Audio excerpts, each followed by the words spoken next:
Russian forces are stalled in many regions of Ukraine and are resorting to an ever more punishing campaign of bombardment against several major cities.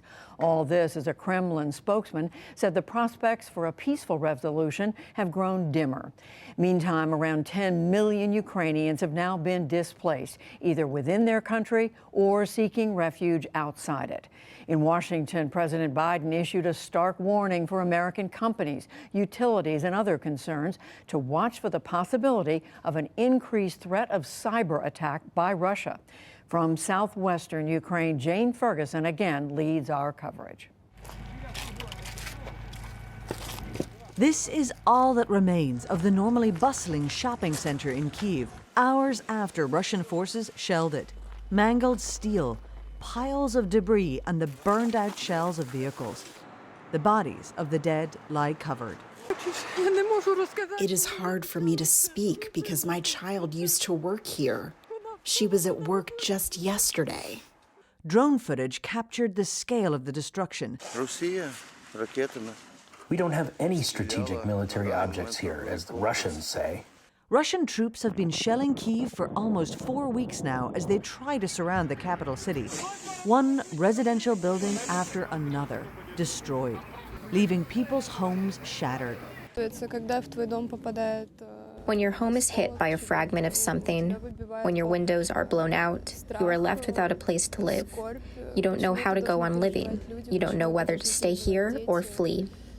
Kyiv's mayor imposed a new day-and-a-half-long curfew beginning tonight in anticipation of more shelling. Further east, Russian forces attacked a chemical plant on the outskirts of Sumy, triggering an ammonia leak that took hours to contain.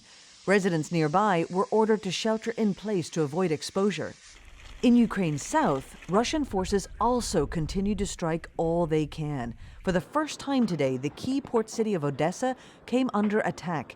These residential buildings on the outskirts completely gutted. And in Mykolaiv, where dozens were killed this weekend after Russia bombed a military base, residents and emergency workers cleared the rubble of the first strike in the city center since the invasion began. Russia's strategy in this war to try to grab control of major urban centers continues, which is why most of the fighting in this country is happening on the outskirts of major cities. In the occupied city of Kherson, hundreds ran for cover as Russian soldiers fired at protesters. Images of the injured emerged on social media. A senior U.S. defense official said today the increase in Russian shelling may come from new ships deployed to the Black Sea. Russian forces have not yet captured major population centers, but the U.S. believes they still occupy Kherson, Melitopol, and Berdyansk.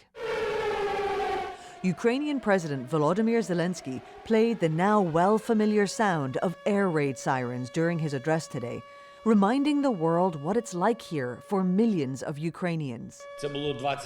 This was just 20 seconds of sirens, while we are listening to it for hours, days, and weeks.